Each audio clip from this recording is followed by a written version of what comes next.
하버드가 밝힌 진정한 행복의 궁극적 비밀 파트 1. 행복에 대한 85년의 추적. 가장 완벽한 인생의 비밀. 여러분 안녕하십니까? 본 영상은 현대심리학과 뇌과학계에서 검증된 다음의 학술 연구자료들을 바탕으로 제작된 과학적 사실임을 밝힙니다. 자세한 출처는 영상 설명란을 참고하세요. 돈과 명예가 당신의 행복을 보장할까요?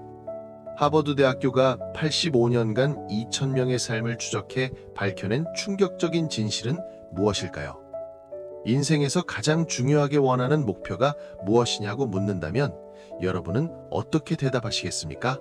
2007년 새천년 세대를 대상으로 가장 중요한 삶의 목표를 물어본 설문조사가 있었습니다. 그 결과 응답자의 무려 76%가 부자가 되는 것을 인생의 최우선 목표로 꼽았고 50% 이상은 유명해지는 것이라고 대답했습니다. 그로부터 10여 년이 지나 훌쩍 성인이 된 그들에게 똑같은 질문을 다시 던졌을 때 명성에 대한 갈망은 다소 낮아졌을지언정 돈 많이 벌기와 성공적인 경력 쌓기는 여전히 가장 꼭대기에 있는 핵심 목표로 남아 있었습니다. 우리는 돈이 인간을 진정으로 행복하게 해준 적이 없다는 벤저민 프랭클린의 격언을 익히 들어 알고 있으면서도 돈과 세속적 성취만이 우리에게 궁극적인 행복을 가져다 줄 것이라는 근거 없는 믿음에 사로잡혀 살아갑니다. 하지만 성공과 부가 정말로 우리의 행복을 담보해 줄까요? 우리의 기억은 생각보다 매우 연약합니다. 지난 화요일 저녁에 무엇을 먹었는지, 작년 오늘 누구와 어떤 대화를 나눴는지 떠올려 보십시오. 인간의 뇌는 시간이 흐를수록 과거의 세부 사항을 지워버리며 심지어는 일어나지도 않았던 일조차 진실인 양 지어내어 기억을 왜곡하곤 합니다. 그렇다면 사람들의 삶을 왜곡된 기억에 의존해 묻는 것이 아니라 10대 소년 시절부터 노년의 죽음에 이르기까지 실시간으로 그리고 평생토록 끈질기게 추적 관찰할 수 있다면 어떨까요? 인류 역사상 가장 오랫동안 무려 85년이라는 장구한 세월에 걸쳐 인간의 삶을 추적한 하버드 대학교의 성인 발달 연구. 이 질문에 대한 가장 과학적이고도 경이로운 해답을 우리에게 제시합니다. 1938년 보스턴. 서로의 존재조차 전혀 알지 못하는 두 그룹을 대상으로 전례 없는 방대한 종단 연구가 시작되었습니다. 첫 번째 그룹은 하버드 대학교 2학년에 재학 중인 학장들이 가장 전도유망하고 훌륭하다고 평가한 백인 청년 268명이었습니다.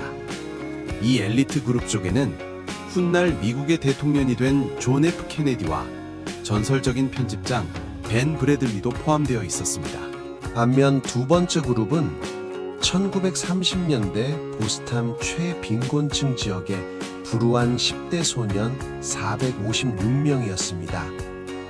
이 빈민가 소년들은 심각한 가난과 폭력, 제한된 교육 기회 속에서 매일 생존을 걱정하며 자랐고 모든 것을 다 가진 듯한 하버드생들과는 극명한 대조를 이루며 인생을 시작했습니다.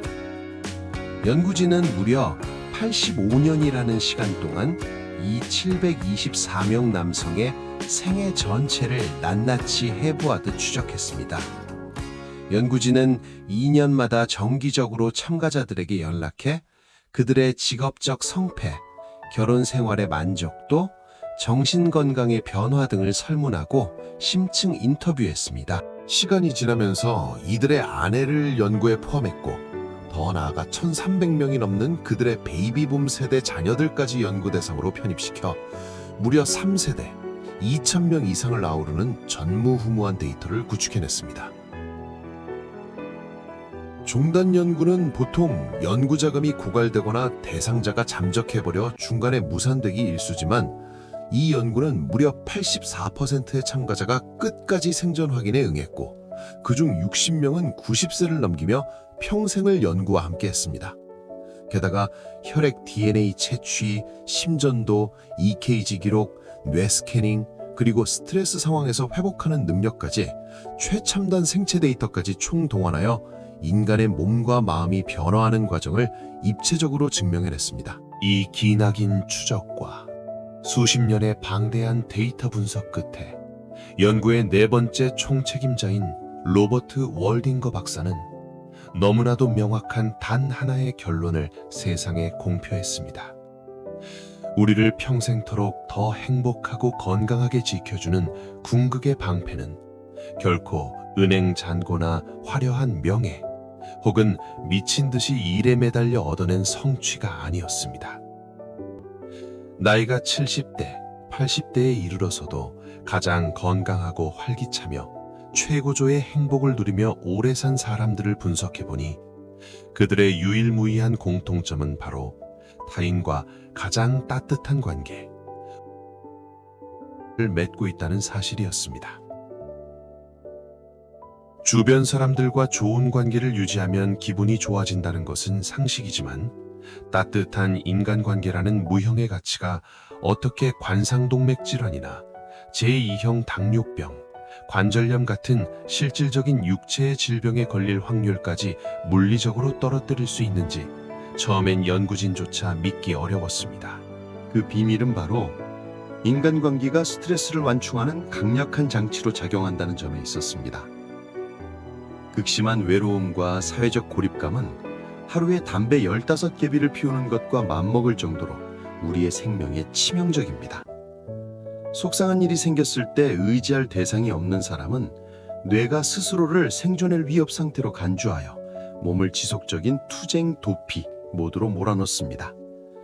그 결과 체내를 순환하는 스트레스 호르몬 수치가 치솟고 미국 노인의학회지의 최신 연구에서 증명된 바와 같이 신체를 늙고 병들게 하는 인터로킨6와 C 반응성 단백질, CRP 같은 만성 염증 마커의 수치가 급격히 높아지게 됩니다. 반면 신뢰할 수 있는 관계망 속에 있는 사람은 스트레스를 받아도 누군가와 대화를 나누는 즉시 몸이 진정되고 평형 상태를 되찾습니다. 즉, 좋은 관계는 우리의 뇌와 면역 체계를 보호하는 훌륭한 백신입니다. 이러한 관계의 절대적인 힘은 하버드 출신 참가자였던 존과 레오라는 두 남성의 극명하게 엇갈린 삶을 통해 가장 생생하게 입증됩니다. 부유한 집안 출신인 존은 변호사 시험에 합격하고 공공서비스 행정 분야 최고의 전문가이자 대학 교수로서 세속적인 대성공을 거머쥐었습니다. 반면 레오는 군 제대 무렵 아버지가 돌연 사망하여 가세가 기울었고 어머니마저 파킨슨병에 걸려 작가의 꿈을 포기한 채 고향에서 평범한 고등학교 교사로 일해야만 했습니다. 객관적인 성취와 부의 잣대로만 본다면 존의 인생은 찬란한 성공이었고 레오는 암울해 보입니다. 하지만 이들이 50세를 넘겨 하버드 연구진의 심층 설문에 응했을 때 스스로 느끼는 행복도는 정반대였습니다. 연소득 52,000달러를 벌던 존은 끊임없는 내적 충동에 집착한 나머지 극심한 단절감을 호소하며 평생을 애정에 굶주려 있다라고 고백했고 연구 참가자 중 가장 불행한 사람 중 한 명으로 기록되었습니다. 반면 연소득 108,000달러에 불과했던 레오는 아내와 4명의 딸 그리고 이웃들과 끈끈한 유대망 속에서 더없이 행복하다고 답했습니다. 쾌락 중심의 단순한 헤도니아적 삶을 쫓은 존과 달리 레오는 삶이 비록 계획대로 풀리지 않아도 주변인들과의 헌신적인 관계를 통해 인생의 깊은 목적을 느끼는 유다이모니아적 굿라이프를 실현해낸 것입니다. 그렇다면 돈은 행복과 정말 아무 관련이 없을까요? 2023년 노벨 경제학상 수상자 데니얼 카너먼과 매슈 킬린스워스의 최신 연구는 이 질문에 명확한 답을 줍니다. 연구에 따르면 일정 소득, 즉 연 75,000달러 구간까지는 소득이 증가할수록 행복도도 뚜렷하게 상승합니다. 가난에서 벗어나 기본적인 생존 욕구를 해결하는데 돈은 절대적이기 때문입니다. 하지만 그 분기점을 넘어서면 돈은 더 이상 정서적 행복을 결정짓는 핵심 요인이 되지 못하며 오히려 자신을 타인과 비교하는 도구로 변질할 수 있습니다. 더욱 놀라운 것은 이미 극심한 슬픔이나 우울증 같은 비참함을 겪고 있는 불행한 하위 20%의 사람들에게는 아무리 수십억의 돈을 줘도 그들의 내면적 고통이 어느 시점 이후로는 줄어들지 않는다는 과학적 진실이 확인되었다는 점입니다.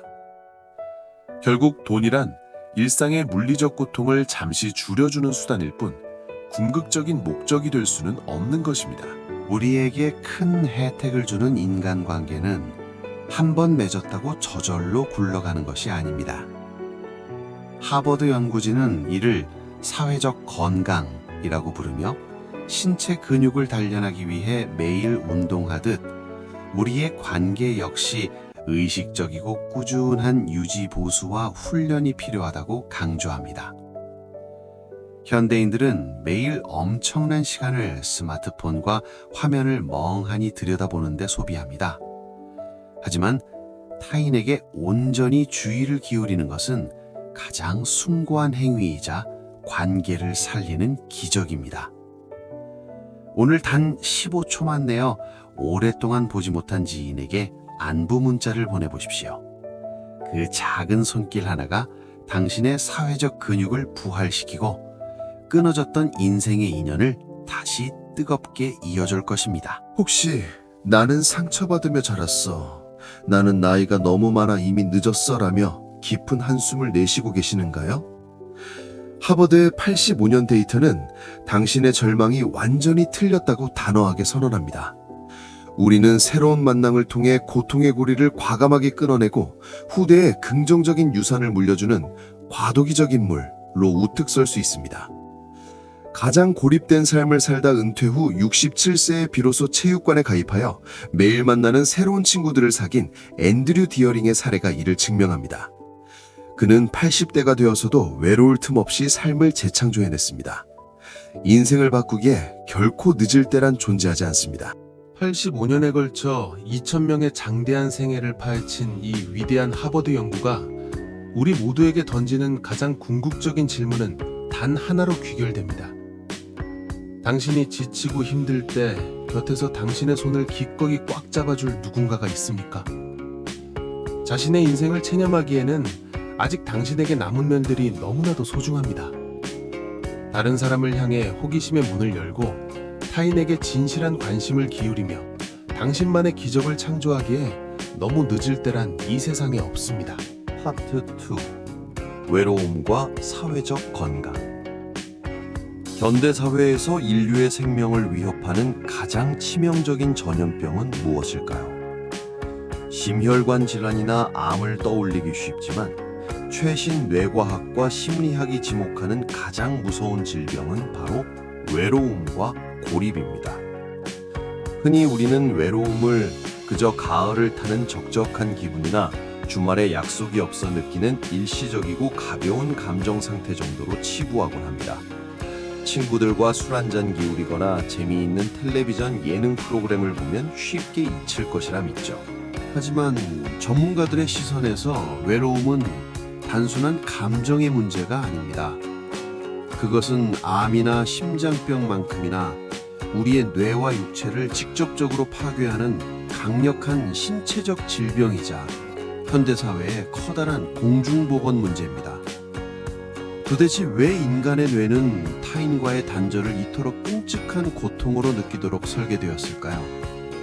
그 해답은 수만 년 전 맹수들이 우글거리던 원시 사바나 초원을 누비던 인류의 진화 역사 속에 숨어 있습니다. 거칠고 잔인한 대자연 속에서 날카로운 발톱도 두꺼운 가죽도 없던 연약한 인간이 살아남을 수 있는 유일한 생존 전략은 무리를 지어 서로의 등을 지켜주는 것뿐이었습니다. 만약 무리에서 떨어져 완벽히 혼자가 된다는 것은 곧 포식자의 먹잇감이 된다는 것, 즉 피할 수 없는 죽음을 의미했습니다. 그래서 우리의 뇌는 진화를 거듭하며 외로움과 소외감을 단순한 쓸쓸함이 아니라 생존을 심각하게 위협하는 초비상사태, 이른바 죽음의 경고 알람으로 뇌의 깊은 곳에 강렬하게 세팅해버렸습니다. 우리가 세상에 홀로 남겨졌다는 뼈저린 고립감을 느끼는 순간 우리 뇌의 편도체는 눈앞에서 굶주린 맹수를 만났을 때와 완벽하게 똑같은 생존 경보를 울립니다. 이 경보는 우리 몸의 자율신경계 중 교감신경을 미친 듯이 활성화하며 신체를 즉각적인 만성적 투쟁 도피 모드로 돌입하게 만듭니다. 이 투쟁 도피 모드가 켜지면 우리 몸은 당장 닥친 위협에 맞서 싸우거나 전속력으로 도망치기 위해 코르티솔과 같은 강력한 스트레스 호르몬을 혈관 속으로 어마어마하게 뿜어냅니다.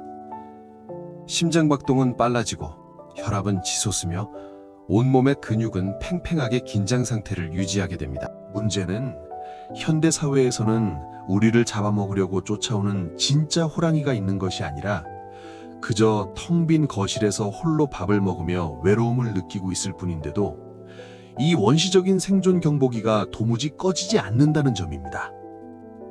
이렇게 스트레스 호르몬 수치가 만성적으로 높게 유지되면 우리 몸의 혈관 파이프들은 서서히 녹슬고 망가지기 시작합니다. 만성적인 심리적 스트레스와 끊임없는 투쟁 도피 반응의 누적은 우리 몸의 면역 체계를 철저히 무너뜨립니다. 외부의 질병과 싸워야 할 백혈구의 기능이 떨어져 끔찍한 감염 질환에 쉽게 걸리게 만들고 온몸의 혈관과 장기에 만성적인 염증을 겹겹이 쌓아 올립니다. 이 만성염증은 결국 심장마비, 뇌졸중, 치매, 암과 같은 치명적인 중증 질환의 직접적인 원인으로 작용하여 우리의 조기 사망률을 무섭게 끌어올립니다. 의학계에서 만성적인 외로움과 고립이 매일 담배 15개비를 연달아 피우는 것만큼이나 인체에 치명적이며 심지어 비만이나 운동 부족보다도 조기 사망에 미치는 영향력이 훨씬 크다고 경고하는 이유가 바로 여기에 있습니다. 자, 그렇다면 이토록 치명적인 외로움의 맹독을 해독하고 우리의 병든 뇌와 육체를 다시 건강하게 살려낼 확실한 처방전은 무엇일까요?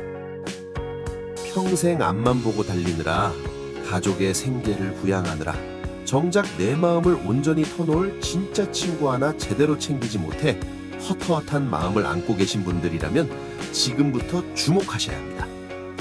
이를 해결하기 위한 가장 중요한 개념이 바로 신체 건강처럼 꾸준한 훈련이 필요한 사회적 건강입니다.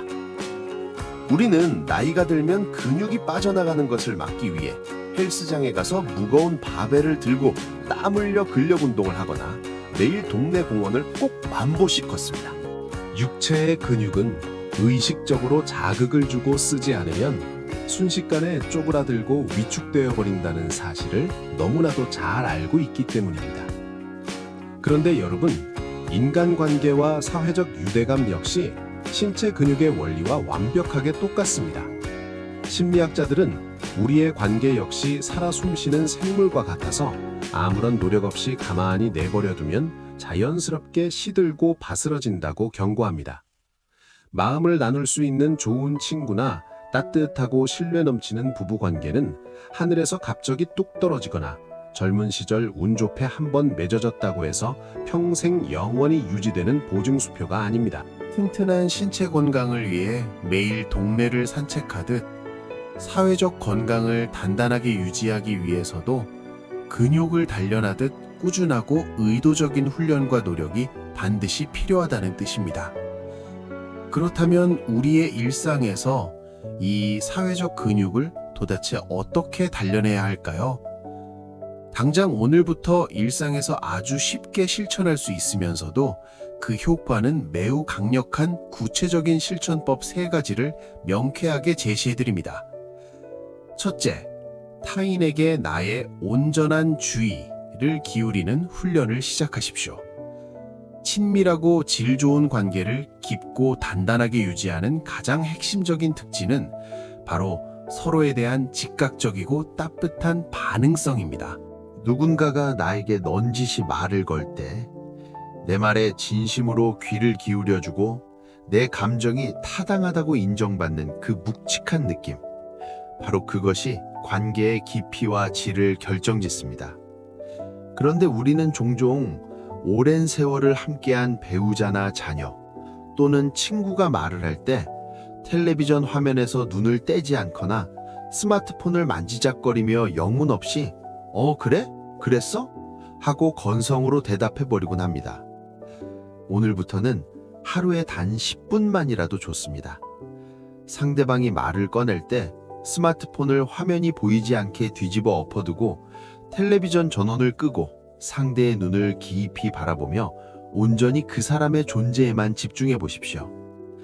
당신이 나의 세상에서 가장 중요한 사람입니다. 라는 그 묵직하고 무언의 신호 하나가 메말라 쩍쩍 갈라졌던 관계의 신경망을 마법처럼 다시 끈끈하게 연결해 줄 것입니다. 둘째, 가장 가까운 사람에게 적극적인 호기심을 가지는 훈련을 하십시오. 우리는 30년, 40년을 한 입을 돕고 살아온 배우자나 수십 년 지기 동네 친구를 보며 내가 저 사람 속은 뼛속까지 다 안다 라고 쉽게 착각합니다. 하지만 여러분, 사람은 매일매일 새로운 경험을 통해 조금씩 변해가는 거대한 우주입니다. 이미 다 안다는 오만함과 익숙함을 훌훌 버리고 아주 사소한 것부터 새로운 호기심의 안경을 끼고 다시 바라보십시오. 오늘 산책길에 피어난 꽃 중에 어떤 꽃이 제일 예뻤어? 요즘 당신 마음을 제일 답답하고 힘들게 하는 고민은 대체 뭐야? 라고 깊이 있고 다정한 질문을 먼저 던져보는 겁니다. 이 다정한 호기심 어린 질문 하나가 뻔하고 지루했던 대화의 우물에 다시 맑고 시원한 생명수가 솟아나게 만드는 기적을 일으킵니다. 셋째, 일상에서 마주치는 가볍고 얕은 느슨한 연결을 진심으로 소중히 여기는 훈련입니다. 나의 모든 인간관계가 반드시 내 영혼을 몽땅 털어놓을 수 있는 절친한 단짝이거나 무겁고 진지한 관계여야만 할 필요는 없습니다. 우리가 타인과 긍정적인 사회적 관계망 속에 안전하게 속해 있다는 사회적 지지의 감각은 우리 삶의 행복과 주관적 안정감을 결정하는 가장 중요한 요소 중 하나입니다. 매일 아침 출근길이나 산책길에 들르는 편의점 직원에게 먼저 건네는 좋은 아침입니다 라는 쾌활한 인사 한마디, 동네 산책길에서 마주치는 경비원 아저씨와 나누는 가벼운 눈웃음 한 번, 놀랍게도 뇌과학에서는 이런 아주 가볍고 일상적인 짧은 교류조차도 우리가 세상과 안전하게 연결되어 있다는 강력한 사회적 지지를 경험하게 해준다고 입증했습니다. 이 느슨한 사회적 지지망은 일상의 우울감과 날카로운 스트레스를 튕겨내는 가장 완벽한 심리적 방패가 되어줍니다. 치열한 경쟁 속에서 묵묵히 가족의 생계를 지키기 위해 고군분투해 오신 여러분. 어쩌면 여러분은 남을 챙기느라 정작 내 마음을 온전히 터놓고 기댈 관계의 근육을 단련할 시간을 내지 못하셨을지도 모릅니다.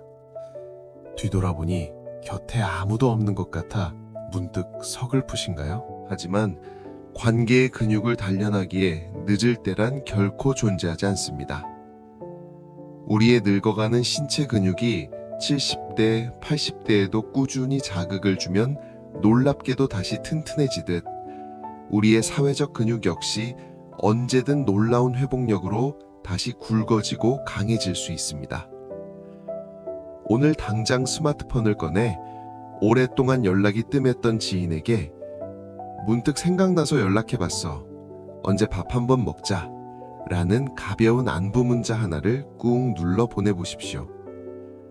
혹은 오늘 저녁 식탁에서 평생을 함께해온 배우자의 얼굴을 지그시 바라보며 다정한 질문 하나를 건네보십시오. 그 작고 사소한 용기 있는 행동 하나가 여러분의 뇌를 갉아먹는 치명적인 투쟁도피 알람을 평화롭게 꺼버리고 남은 인생의 후반전을 세상 그 어떤 억만장자보다도 눈부시고 풍요롭게 만들어줄 가장 위대한 사회적 건강의 단단한 첫걸음이 될 것입니다.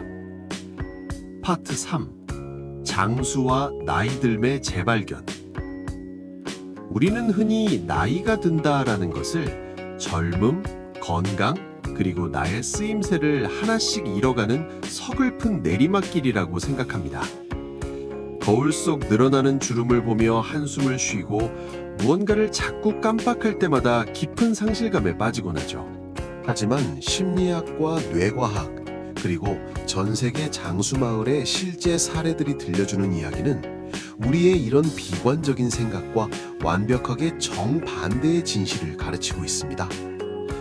노년기는 인생의 황혼이 아니라 우리 뇌와 마음이 가장 빛나고 평화로워지는 경이로운 재발견의 시기입니다. 여러분은 혹시 행복의 U자형 곡선이라는 말을 들어보셨습니까? 인생의 행복도가 나이에 따라 어떻게 변하는지 추적해보면 사람들은 20대의 젊은 시절에 높은 행복감을 느끼다가 40대와 50대, 즉 중년기에 접어들며 인생 최저점, 바닥을 찍게 됩니다. 가족을 부양하느라 뼈 빠지게 일하고 위로는 부모님을 모시며 아래로는 자식을 키워내느라 자신의 삶이 통째로 갈려나가는 극심한 압박감을 겪기 때문이죠. 그런데 놀랍게도 이 행복의 곡선은 60대를 넘어서며 다시 가파르게 상승하기 시작합니다. 신체적인 기능은 분명 젊은 시절보다 떨어졌음에도 불구하고 대다수 노년층은 젊었을 때보다 훨씬 더 행복하고 안정적인 삶을 살아간다는 것입니다. 실제로 심리학자들의 연구에 따르면 노년기에 접어든 사람들은 자기 삶을 훨씬 더 긍정적으로 회상하며 가족이나 친구들과의 사회적 연결을 더욱 가치 있게 여기는 경향이 있습니다. 노년기의 뇌는 우리에게 남은 시간이 유한하다는 것을 무의식적으로 깨닫고 스트레스나 갈등 같은 부정적인 정보의 스위치를 꺼버립니다. 대신 마음을 편안하게 해주는 긍정적인 감정에 집중하도록 고도로 진화하는 것이죠. 몸은 느려졌을지 몰라도 우리의 마음은 젊은 시절보다 훨씬 더 행복하고 평화로운 최적의 상태에 도달하는 것입니다. 그렇다면 이 행복한 노년, 더 나아가 100세 시대의 건강한 장수를 결정짓는 궁극적인 비결은 무엇일까요? 영양제일까요? 유기농 식단일까요? 최고급 의료시설일까요? 이웃나라 일본 후쿠오카 현에 있는 우키하 마을의 사례를 살펴봅시다. 이곳은 노인 인구 비율이 압도적으로 높지만 동시에 가장 활기찬 장수마을로 꼽힙니다. 이 마을의 할머니들은 나이가 80, 90이 넘어서도 이웃들과 함께 작은 공장에 모여 반찬을 만들거나 수공예품을 생산합니다. 큰 돈을 버는 것은 아니지만 매일 아침 눈을 뜨면 나를 챙겨주고 기다려주는 동료들이 있고 내가 이 작은 사회에 여전히 쓸모있는 존재라는 깊은 소속감을 느낍니다. 미국 텍사스주의 프레시디오라는 작은 마을 역시 놀라운 진실을 보여줍니다. 이 마을은 미국 내에서도 손꼽히는 빈곤 지역이고 값비싼 최신식 병원은커녕 제대로 된 의료 혜택조차 받기 힘든 척박한 곳입니다. 그런데 아이러니하게도 프레시디오 주민들의 평균 수명은 미국 최상위권에 속합니다. 도대체 무엇이 이들을 건강하게 오래 살도록 만들었을까요? 비결은 바로 다세대 가족과 강력한 이웃 공동체였습니다. 이곳 사람들은 할아버지, 할머니, 손자까지 3대가 한 지붕 아래 부대끼며 살아갑니다. 이웃에 무슨 일이 생기면 온 동네가 나서서 자기 일처럼 돕습니다. 돈이나 의료시설이 부족해도 끈끈하고 촘촘하게 엮인 인간관계의 그물망이 그들의 신체와 정신을 완벽하게 보호하는 방패가 되어준 것입니다. 이 두 장수마을의 공통점은 심리학이 수십 년간 입증해온 가장 강력한 진리를 그대로 보여줍니다. 행복과 건강을 결정하는 수백 가지 변수 중 가장 압도적으로 중요한 단 하나의 요소는 바로 타인과의 긍정적이고 따뜻한 사회적 지지입니다. 누군가와 깊이 연결되어 있고 내가 있는 그대로 수용받고 있다는 그 소속감은 우울증을 막아내고 인간의 수명을 늘리는 가장 강력한 만병통치약입니다. 우리가 긍정적인 사회적 지지를 받을 때 우리 몸에서는 놀라운 생리적 변화가 일어납니다. 스트레스를 받을 때 분비되는 호르몬 수치가 뚝 떨어지고 면역 체계가 강력해집니다. 단순히 누군가에게 실제적인 도움을 받는 직접적 효과를 넘어서 나를 믿고 사랑해주는 사람이 세상에 존재한다는 사실 그 자체만으로도 우리는 자기 자신을 더 가치 있게 느끼고 평안을 얻게 됩니다. 이웃과 다정하게 인사를 나누고 가족과 따뜻한 밥 한 끼를 먹으며 친구와 시시콜콜한 농담을 주고받는 그 평범한 순간들이 사실은 우리의 혈관을 맑게 청소하고 뇌세포를 춤추게 만드는 최고의 항노화 치료제인 셈입니다. 게다가 노년기에는 우리가 평생토록 쌓아온 위대한 지적 자산이 빛을 발합니다. 낯선 기계를 다루거나 순발력을 요구하는 능력은 다소 떨어질지 몰라도 언어와 어휘력, 세상의 이치를 꿰뚫어보는 지식인, 결정성 지능은 나이가 들수록 오히려 더 단단하게 유지되고 강해집니다. 젊은 사람들은 텍스트로 얕은 지식을 배운다면 시니어 여러분은 수십 년의 세월을 온몸으로 통과하며 살아있는 지혜를 축적해왔습니다. 우키아 마을이나 프레시디오 마을의 어르신들처럼 이 훌륭한 지혜를 이웃과 나누고 서로 연결될 때 우리의 뇌는 가장 맹렬하게 깨어나고 삶의 의미는 극대화됩니다. 이제 늙어간다는 것을 두려워하거나 억울해하지 마십시오. 나이 드는 것에 대해 긍정적인 태도를 가진 사람은 그렇지 않은 사람보다 평균 8년 이상 더 오래 건강하게 산다는 심리학 연구 결과가 있습니다.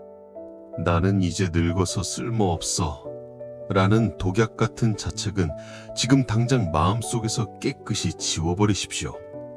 여러분의 삶은 지금 이 순간 수십 년간 겪었던 산전수전의 고통과 인내를 거름삼아 가장 평화롭고 지혜로운 성숙의 시기, 즉 행복의 U자곡선의 눈부신 우상향 궤도에 완벽하게 올라타 있습니다. 오늘 저녁 텔레비전을 끄고 오랫동안 뜸했던 옛 친구에게 안부전화 한 통을 걸어보시거나 내일 아침 산책길에 만난 동네 이웃에게 환한 미소로 먼저 인사를 건네보십시오. 나를 향해 둥글게 휘어지는 타인의 따뜻한 눈빛 한 번, 나의 이야기에 귀 기울여주는 누군가의 다정한 끄덕임 하나가 바로 여러분의 인생 후반전을 가장 눈부시고 단단하게 지켜줄 가장 위대한 장수의 비결입니다. 파트 4. 실천하는 삶과 에우다이모니아. 평생을 앞만 보고 숨가쁘게 달려오신 시니어 여러분, 우리는 살면서 늘 어떻게 하면 행복해질까를 치열하게 고민해왔습니다. 맛있는 음식을 먹고 남부럽지 않은 좋은 옷을 입고 편안하고 따뜻한 방에 누워 쉬는 것. 물론 이런 것들도 험난한 세상을 살아가는 우리에게 커다란 기쁨과 안도를 줍니다. 심리학에서는 이를 헤도니아, 즉 일시적이고 단순한 쾌락적 행복이라고 부릅니다. 하지만 무거운 짐을 내려놓고 인생의 후반전에 접어든 지금, 혹시 어느 순간 이 모든 육체적이고 물질적인 편안함만으로는 도무지 채워지지 않는 깊은 헛헛함을 느껴보신 적은 없으신가요? 최신 긍정심리학과 철학이 우리에게 제시하는 진정한 좋은 삶의 궁극적인 지향점은 그 단순한 쾌락을 아득히 넘어선 곳에 있습니다. 학자들은 이를 에우다이모니아라고 부릅니다. 에우다이모니아적 행복이란 찰나의 즐거움을 쫓는 것이 아니라 내 삶의 깊은 의미와 목적을 깨닫고 내면의 잠재력을 꽃피우며 타인과 세상에 가치 있게 기여할 때 우리 영혼 깊은 곳에서 우러나오는 묵직하고 단단한 충만함을 뜻합니다. 이 위대한 에우다이모니아의 삶을 완벽하게 증명해낸 학자가 있습니다.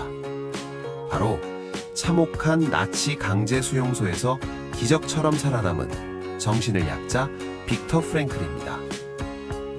그는 수용소의 그 끔찍한 굶주림과 죽음의 공포 속에서도 인간을 끝끝내 살아남게 만든 힘은 환경의 편안함이 아니라 바로 내 삶에 남겨진 고귀한 의미와 목적이었다고 증언합니다. 프랭클 박사의 로고테라피, 의미 치료 이론에 따르면 진정한 행복과 성공은 우리가 억지로 쫓는다고 해서 얻어지는 것이 아닙니다. 오직 내 삶의 분명한 목적을 향해 헌신하고 실천할 때 행복은 덤으로 자연스럽게 따라오는 아름다운 부산물일 뿐입니다. 그렇다면 평범한 우리 시니어들은 남은 인생에서 어떻게 이 위대한 에우다이모니아를 실천할 수 있을까요? 저는 감히 확신합니다. 이 영상을 보고 계신 여러분 중 대다수는 이미 그 숭고하고 위대한 삶을 묵묵히 살아오셨다고 말입니다. 심리학에서는 아주 특별하고 경이로운 성취를 이뤄낸 사람들을 가리켜 과도기적 인물이라고 부릅니다.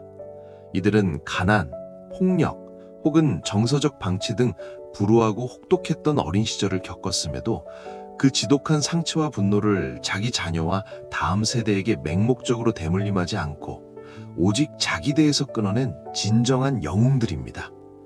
1970년대와 80년대 척박한 사대와 먹고 살기 바빴던 부모님 밑에서 제대로 된 정서적 돌봄 한 번 받지 못하고 너무 일찍 철이 들어버린 분들이 참 많으실 겁니다. 부모의 무관심 속에 억눌리고 때로는 가족의 갈등 한가운데서 숨죽이며 불안하게 자라야만 했죠.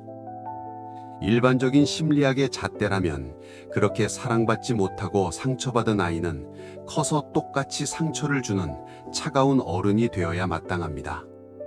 하지만 여러분은 달랐습니다. 내 아이에게만큼은 이 지독한 가난과 외로움을 절대 겪게 하지 않겠다 라며 뼈를 깎는 인내로 그 악순환의 질긴 고리를 단숨에 끊어냈습니다. 내가 평생 받지 못한 사랑을 자녀에게 온전히 쏟아부으며 가족의 아픈 역사를 사랑으로 치유해낸 위대한 과도기적 인물이 바로 지금 화면을 보고 계신 여러분입니다. 이렇게 자신이 겪은 극심한 고통과 외상을 타인을 위한 헌신과 내면의 거대한 성숙으로 승화시키는 경이로운 과정을 심리학에서는 외상 후 성장이라고 부릅니다. 여러분은 숱한 역경을 견뎌내며 가족이라는 우주를 지켜냈고 그 눈물겨운 과정 자체가 이미 가장 숭고한 에우다이모니아, 즉 삶의 목적을 눈부시게 완성해낸 위대한 실천이었습니다. 자, 그렇다면 자녀도 다 키워내고 직장이라는 무거운 짐도 내려놓은 지금의 노년기에는 어떻게 이 좋은 삶을 계속 이어나가야 할까요? 빅터 프랭크는 좁은 자아에만 갇혀 있는 것을 넘어 나 자신을 뛰어넘어 타인과 세상으로 다정하게 향하는 자기 초월의 순간에 진정한 의미와 구원을 발견할 수 있다고 굳게 믿었습니다. 나이가 들고 은퇴를 맞이하면 우리의 사회적 역할은 직장인에서 지역사회의 지혜로운 어른으로 자연스럽게 변화합니다. 이 시기는 결코 쓸쓸한 쇠퇴기가 아니라 새로운 나를 발견하는 가장 평화로운 성숙의 시간입니다. 과거에 화려했던 직함에 연연하거나 상실감에 빠져 있기보다는 이제 적극적으로 문 밖을 나서 새로운 관계망을 구축하는 능동적인 실천이 필요합니다. 은퇴 후의 텅 빈 시간을 그저 텔레비전 앞이나 소파 위에서 덧없이 흘려보내지 마십시오. 삶의 의미가 사라질 때 찾아오는 실존적 공허는 우울과 무기력을 부르는 가장 위험한 적입니다. 이를 막기 위해서는 지역사회의 자원봉사에 참여하거나 복지관이나 도서관에서 비슷한 관심사를 가진 동년배들과 소통하며 느슨하지만 따뜻한 연결고리를 꾸준히 만들어 보십시오. 동시에 나에게 독이 되고 에너지를 갉아먹는 해로운 관계에는 명확하게 경계선을 긋고 단호하게 거리를 두는 방어의 기술도 필요합니다. 의무감에 억지로 맺는 관계가 아니라 나의 지혜를 나누고 진심으로 마음을 교류할 수 있는 새로운 연대를 스스로 선택하십시오. 내가 평생을 땀 흘려 얻은 작은 재능이나 켜켜이 쌓아온 삶의 지혜를 주변 이웃과 대가 없이 나눌 때 우리의 뇌는 나는 여전히 이 세상에 쓸모있고 가치 있는 존재다 라는 강력한 자기 효능감을 뿜어냅니다.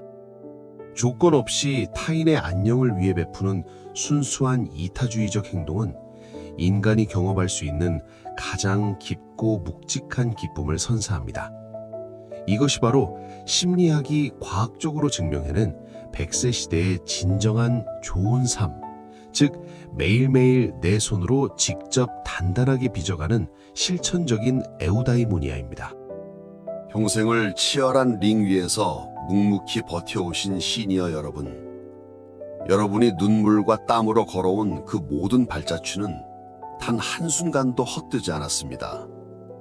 이제는 타인의 시선이나 세속적인 쾌락을 쫓던 과거의 무거운 잣대를 가벼운 마음으로 내려놓으십시오. 하루하루 내 주변의 사람들과 다정한 온기를 나누며 삶의 깊은 의미와 평화를 온전히 음미하는 찬란하고 눈부신 인생의 후반전을 여러분 스스로 가장 주도적으로 그려나가시기를 진심으로 기원합니다. 여러분, 오늘 이 영상이 여러분의 지혜롭고 단단한 인생 2막에 작은 위로가 되셨기를 바랍니다. 저희 채널 시니어 삶의 이야기 YJ 써니에는 여러분을 위해 정성껏 준비한 영상들이 있습니다. 모진 역경을 딛고 일어선 감동의 서사, 한강의 기적 시리즈부터 깜빡깜빡하는 내 머리, 치매일까? 나이 들수록 지혜로워지는 뇌의 위대한 비밀, 그리고 3.15 해양누리공원의 낮과 밤, 당신의 선택은의 아름다운 풍경, 삶의 지혜가 담긴 이소부화 쇼츠 시리즈, 작고하신 부모님과 조부모님의 애틋한 그리움을 그린 영상들, 다양한 도서 집안 영상 등도 많은 사랑 부탁드립니다. 그 외에 다양한 소재의 흥미로운 영상들은 본 채널에서 확인하세요. 여러분의 지혜롭고 단단한 인생 2막을 진심으로 응원합니다. 오늘 이 영상이 유익하셨다면 화면 아래의 구독과 좋아요 버튼을 꾹 눌러주세요. 여러분의 따뜻한 터치 한 번이 제게는 다음 영상을 준비하는 엄청난 원동력이 됩니다. 저는 다음 시간에도 시니어 여러분의 삶을 훨씬 더 풍요롭게 만들어줄 따뜻하고 명쾌한 이야기로 다시 찾아오겠습니다. 오늘도 지혜로운 하루, 웃음이 끊이지 않는 하루 보내시길 바랍니다. 지금까지 여러분의 마음을 읽어주는 채널 시니어 삶의 이야기 YJ 써니였습니다. 늘 건강하시고 행복하세요. 영상 시청에 감사드립니다.